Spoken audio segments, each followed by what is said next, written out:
Konflik besar terbaru di Gaza bermula pada 7 Oktober 2023 ketika terjadi serangan mendadak oleh Hamas ke wilayah Israel.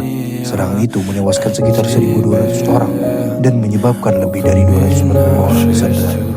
Peristiwa tersebut memicu operasi militer besar-besaran Israel ke Gaza yang kemudian berkembang menjadi konflik berkepanjangan dari 2024 hingga 2025. Dampaknya bukan hanya militer, tapi berubah menjadi krisis kemanusiaan yang terbesar dalam sejarah Gaza. Menurut data resmi dari Menlo Gaza Al hingga pertengahan 2025 sudah tercatat lebih dari 52.500 warga Palestina yang tewas, serta sekitar 139.000 orang yang terluka sejak 7 Oktober. Dari jumlah itu lebih dari 30% siap sebagai kelompok paling rentan. Data ini disampaikan oleh Dr. Maher Al-Kaila, Menteri Kesehatan Palestina yang juga Gaza. Bukan yang ketat membuat Gaza mengalami kelangkaan ekstrim makanan, air bersih, bahan bakar, hingga sumber gas. Banyak rumah sakit yang hanya bisa mengoperasi sebagian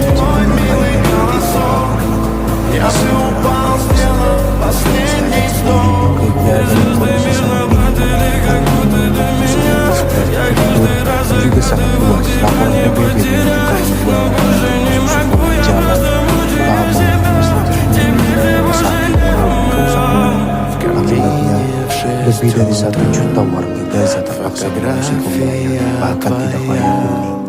Seringkali hanya dengan tenda seadanya tanpa sanitasi yang memadai. Secara keseluruhan, data MUA Gaza menegaskan bahwa warga sipil adalah pihak yang paling menderita. Situasi di Gaza bukan hanya konflik bersenjata, tapi sebuah krisis kemanusiaan besar yang terus memburuk dari tahun ke tahun.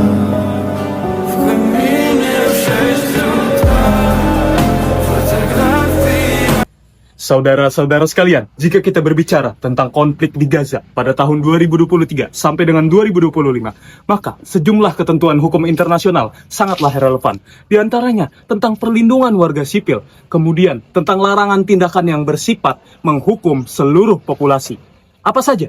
Mari kita bahas lebih lanjut. Pertama, hak untuk hidup adalah hak dasar yang dijamin pada pasal 6 International Covenant on Civil and Political Rights atau ICCPR. Pasal ini menegaskan bahwa setiap manusia memiliki hak melekat untuk hidup dan tidak seorang pun boleh dirampas haknya secara sewenang-wenang. Ketika serangan besar-besaran terjadi di wilayah sipil padat penduduk tanpa perlindungan yang memadai, maka timbullah potensi pelanggaran non-arbitrary deprivation of life. 2. Perlindungan warga sipil secara langsung diatur dalam Konvensi Jenewa 4 tahun 1949, khususnya pasal 27 yang menegaskan bahwa warga sipil harus diperlakukan secara manusiawi dan dilindungi dari tindak kekerasan ataupun ancaman kekerasan. Lanjutnya pasal 32 yang melarang segala bentuk tindakan yang menyebabkan penderitaan fisik termasuk hukum kolektif. Yang selanjutnya pasal 53 yang melarang perusakan properti sipil kecuali benar-benar dibutuhkan oleh operasi militer yang sah. Terakhir, pasal 55 sampai 56 yang mewajibkan pihak okupasi memastikan pasokan makanan, obat-obatan, serta menjaga layanan kesehatan. Ketiga, tindakan yang berdampak pada seluruh populasi Gaza dilihat melalui prinsip larangan hukuman kolektif yang secara tegas tercantum pada pasal 33 Konvensi Jenewa. Pasal ini menyatakan bahwa hukuman kolektif, intimidasi, dan tindakan teror dilarang. Artinya tidak boleh ada tindakan yang menghukum seluruh masyarakat atas perbuatan individu atau kelompok tertentu ketika akses makanan, air, listrik, bahan bakar, serta bantuan kemanusiaan dibatasi bagi seluruh penduduk. Hal itu berpotensi dipandang sebagai bentuk hukuman kolektif yang dilarang oleh hukum humaniter internasional. Ya, larangan tersebut berkaitan dengan prinsip-prinsip utama hukum humaniter internasional, yaitu distinction, kewajiban membedakan warga sipil dari kombatan. Dan yang kedua, proportionality, larangan serangan yang menimbulkan kerugian sipil berlebihan dibanding keuntungan militer. Precaution, kewajiban mengambil langkah pencegahan untuk meminimalkan korban sipil. Jika kebijakan militer tidak memperhatikan tiga prinsip ini, maka tindakan tersebut adalah melanggar hukum humaniter. Dalam ranah pertanggungjawaban, aturan-aturan ini termasuk dalam Statua Roma ICC. Pasal 7 mendefinisikan crimes against humanity, pembunuhan, pemilihan paksa, penyiksaan, dan tindakan tidak manusiawi terhadap penduduk sipil. Lalu dalam pasal 8 mengatur war crime, termasuk serangan terhadap warga sipil, fasilitas medis, dan penggunaan kelaparan sebagai metode perang. Dengan demikian, jika kebijakan mau serangan menimbulkan penderitaan luas dan sistematis terhadap penduduk sipil, maka tindakan tersebut dapat masuk kategori kejahatan perang atau kejahatan terhadap kemanusiaan di bawah yurisdiksi ICC. Dalam perspektif hukum Islam, konflik kemanusiaan di Gaza dapat dilihat melalui prinsip maqasid al-syariah, yaitu tujuan-tujuan syariat yang menjaga kemaslahatan manusia. Di antara tujuan terpentingnya adalah menjaga jiwa, agama, serta perlindungan terhadap martabat dari manusia. من أجل ذلك كتبنا على بني إسرائيل أنه من قتل نفسا بغير نفس أو فساد في الأرض فكأنما قتل الناس جميعا ومن أحياها فكأنما أحيا الناس جميعا ولقد جاءتهم رسلنا بالبينات ثم إن كثيرا منهم بعد ذلك في الأرض لمسرفون. Dalam Quran Surah Al-Ma'idah ayat 32, Islam menegaskan bahwa hak hidup adalah hak paling mendasar. Membunuh satu manusia sama dengan membunuh seluruh manusia. Oleh karena itu, serangan terhadap warga sipil, anak-anak, orang tak bersenjata, bertentangan langsung dengan prinsip dasar syariat.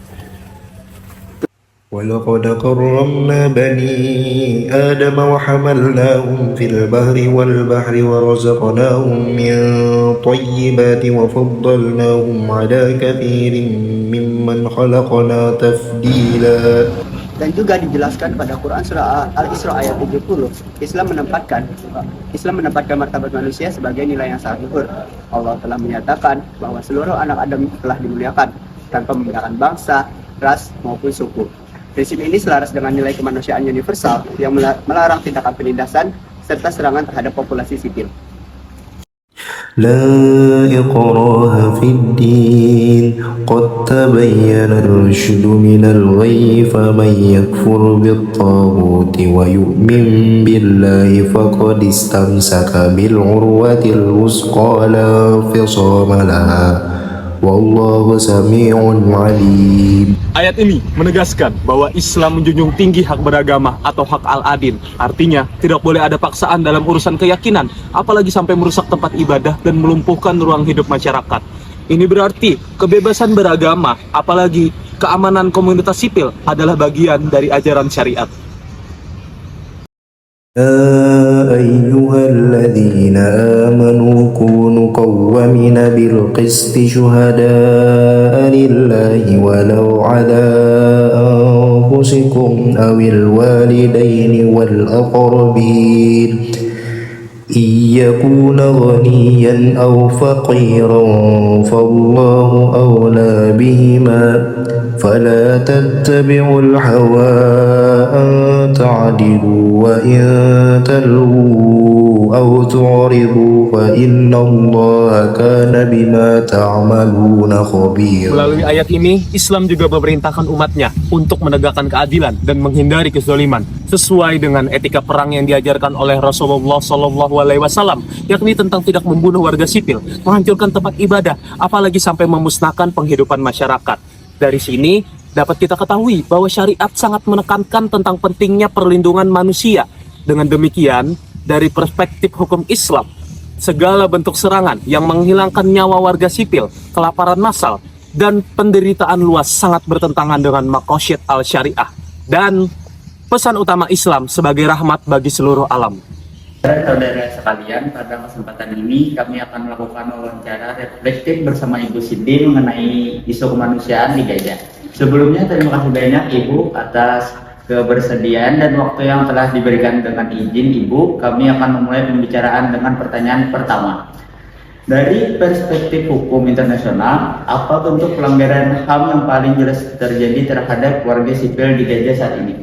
Kalau menurut Ibu dari perspektif HAM, pelanggaran yang paling berat itu adalah menyerang masyarakat sipil. Menyerang masyarakat sipil itu sebetulnya sudah diatur di perjanjian internasional, khususnya Konvensi Jenewa tahun 1940-an. Nanti coba dicek lagi 1940-an. Itu sudah negara-negara sudah mengatur bahwa dalam kondisi perang masyarakat sipil itu tidak boleh terlibat. Rumah sakit, tempat pendidikan dan lain-lain, termasuk masyarakat sipil dan lain-lain. Itu menurut Ibu pelanggaran HAM yang paling berat dan genosida dan Dua, banyak nilai dasar dalam ajaran Islam seperti keadilan, perlindungan jiwa, dan kemanusiaan yang relevan dengan isu gajah. Menurut Ibu, bagaimana nilai-nilai universal tersebut dapat membantu kita melihat konflik ini secara lebih manusiawi? ya, kalau Ibu menangkap dari dua pertanyaan itu ada dua kata, dari nilai-nilai Islam dan dari segi kemanusiaan. Kalau dari nilai-nilai Islam, menurut Ibu mungkin di masih Muslim atau Muslim? Kita Muslim dari dulu diajarkan tentang kebaikan, tentang saling tolong menolong, saling tidak menyakiti dan lain-lain. Ibu yakin untuk di agama lain, selama agama itu benar dan agama itu mengajarkan kebaikan, tidak ada agama yang mengajarkan tentang membunuh atau menyakiti manusia. Kalau agamanya benar. Yang jadi pertanyaan itu yang nomor dua, yang kemanusiaan tadi. Ternyata menurut Ibu semua orang bisa mempunyai agama. Kita ngomong kita muslim, tapi apakah dalam sepanjang hidup kita bisa mengimplementasikan dengan baik ajaran-ajaran muslim dengan baik? Belum tentu, tergantung individu masing-masing. Begitu juga dengan agama lain, termasuk agama yang sedang kita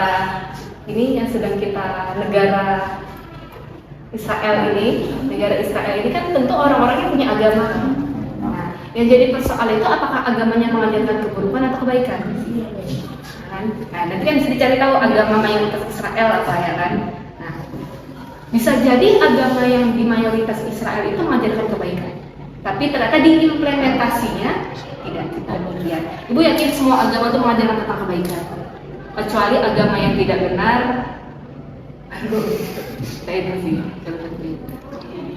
Menurut Ibu, apa yang terjadi penyebab lambatnya respon dunia internasional terhadap tragedi gajah, dan bagaimana Ibu memandang fenomena standar ganda dalam penegakan HAM global? Menurut Ibu, terkadang memang ini kan ada hubungannya dengan dunia.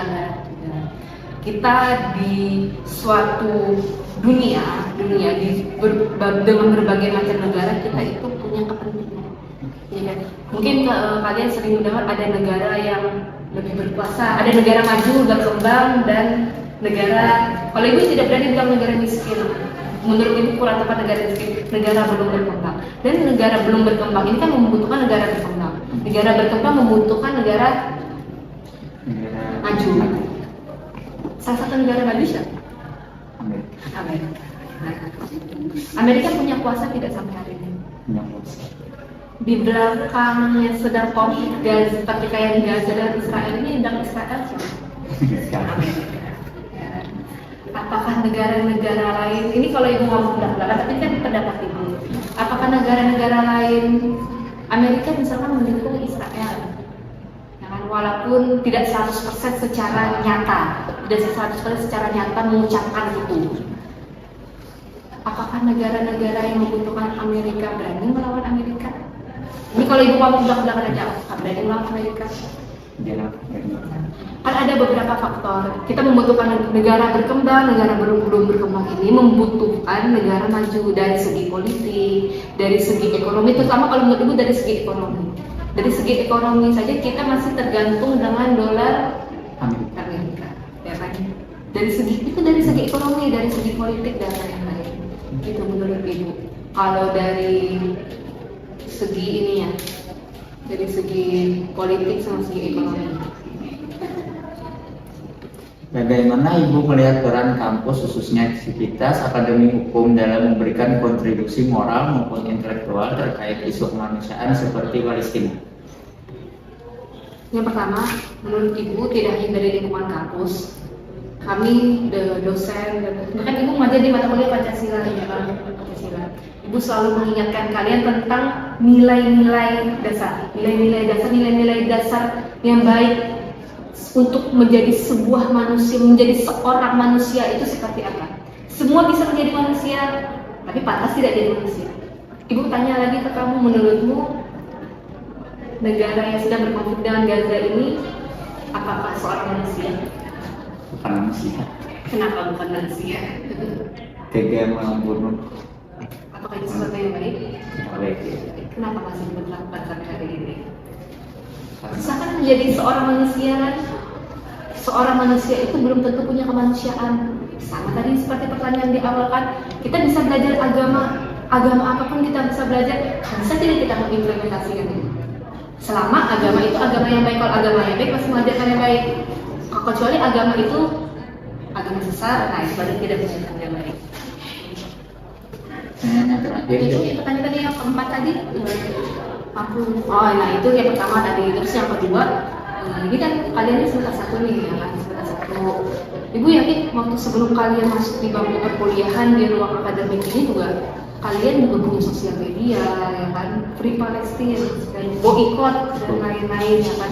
Itu salah satu mendukung. Walaupun terkadang memang diimplementasikan ada beberapa tuh misalkan kayak ibu nggak ya misalkan kayak petaki ini boikot, ya kan? Boikot. Tapi kan ada dalam beberapa kondisi yang memang misalkan kalian mengikuti acara terus tiba-tiba dibagi-bagi, ya karena kan ada hal-hal yang memang tidak bisa kita hindari, ya kan? Itu salah satu yang kedua itu pengaruh sosial media. Pengaruh sosial media itu menurut ibu sangat penting tentang boikot dan lain-lain. Yang ketiga itu ini kalian sudah mulai masuk di ruang akademisi, sudah mungkin dosen yang lain juga sudah memperkenalkan apa itu jurnal dan menulis dan lain-lain. Menulis itu walaupun kalian mahasiswa hukum tidak harus 100% menulis itu tentang hukum. Tidak harus, tapi kalau bisa tentang hukum.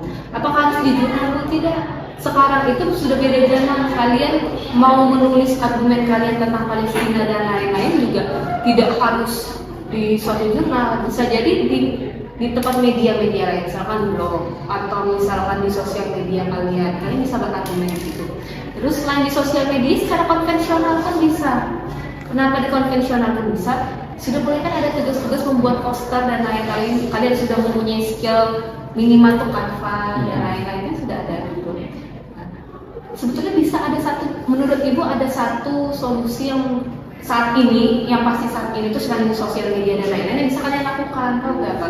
Membuat poster tentang Palestina ini segala macam, tempel di dinding ini, di mading-mading kampus, atau kalau kalian nongkrong, kafe kan banyak nih di Kalimantan Selatan nih, ibu tentang kondisi sosial sekarang ini kan ramai nih tentang kafe-kafe, banyak kafe-kafe di Banjarmasin ini. Izinlah satu poster kalian tempel di kafe itu tentang Free Palestine, itu yang secara konvensional. Tapi kalau media sosial kan ya kalian lebih paham sendiri lah, gampang men-share dan lain-lain. Kalau secara yang konvensionalnya bisa kok begitu, bikin poster satu kalian tempel di kafe-kafe atau di ruang akademisi gitu. Dan ibu yakin tidak ada yang menang. Ada yang Pertanyaan yang kelima, dari sisi kemanusiaan dan etika, pelajaran terbesar apa yang seharusnya dapat dipetik mahasiswa dari tragedi Gaza saat ini? Etika, kemanusiaan. Tadi ada etika dan dari sisi kemanusiaan dan etika. Makanya tadi yang ibu bilang tadi, kita bisa jadi manusia belum tentu memiliki kemanusiaan. Kita punya agama belum tentu bisa mengimplementasikan agama dengan baik. Ibu yakin negara yang menyerang Gaza itu adalah negara yang mempunyai agama, yang katanya mempunyai agama. Yang perlu ditelusuri apakah agama di negara Israel itu mengajarkan kebaikan? Kalau mengajarkan kebaikan seharusnya tidak seperti itu. Tuh. Lalu tentang etika, ini menurut ibu dua pertanyaan, etika dan kemanusiaan itu sebetulnya menurut ibu sesuatu yang berbeda. Itu sesuatu yang berbeda dan maknanya pun berbeda. Tapi kesamaan dari ibu langsung ambil dari dua kata ini adalah itu ternyata sifat dasar yang harus dimiliki manusia. Menurutmu, ibu mau nanya, ini kamu sudah nanya, ibu mau nanya kepada menurutmu, apakah tentara Israel itu yang kan di lapangannya kan mereka kan yang melanggar aturan kan tidak boleh masyarakat sipil, itu fatal menurut ibu. Nah, itu jadi pertanyaan kenapa negara barat bukan? Karena di Israel didukung oleh negara Didukung oleh negara-negara kan negara berkuasa. Jadi karena dia di belakangnya ada negara-negara berkuasa, dia juga merasa mempunyai kuasa dan dia seakan-akan berarti boleh nih melanggar perjanjian ini. Nah, jadi persoalan di depannya ada wanita, ada anak-anak dan lain-lain. Kalau kita secara manusia kan kita tidak tega. Nah, tapi kenapa tega? Itu berarti manusia itu sudah kehilangan 3. Satu, entah mungkin logikanya sudah hilang. Yang kedua, perasaannya. Yang ketiga, sisi kemanusiaannya sudah hilang. Nah, kalau yang tadi di perasaan itu nanti salah satu sama pikiran sama perasaan itu satu bisa dibentuknya di etika. Itu sih yang ketiga. Di sekian pertanyaan bersama Ibu Cindy. Terima kasih Bu atas waktunya. Assalamualaikum warahmatullahi wabarakatuh.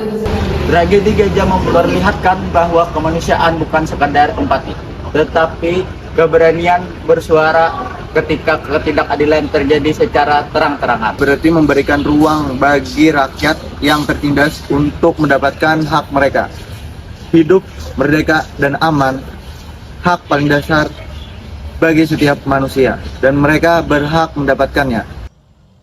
Kasus Gaza adalah ujian moralitas global, di mana menuntut penegakan kemanusiaan universal dan keadilan imparsial bagi warga yang tertindas. Dengan kita menegakkan keadilan untuk Gaza, kita juga menegakkan kemanusiaan untuk seluruh dunia. Sebab, kegagalan di sana merusak standar moral kita bersama. Bagi saya, kemanusiaan adalah memastikan bahwa anak-anak, perempuan, dan warga sipil tidak dijadikan korban konflik politik dan militer. Bagi saya, kemanusiaan di Gaza mengingatkan setiap nyawa memiliki nilai yang sama. Lalu, tidak ada alasan satupun yang dibenarkan mengenai hilangnya ribuan jiwa yang tak berdosa.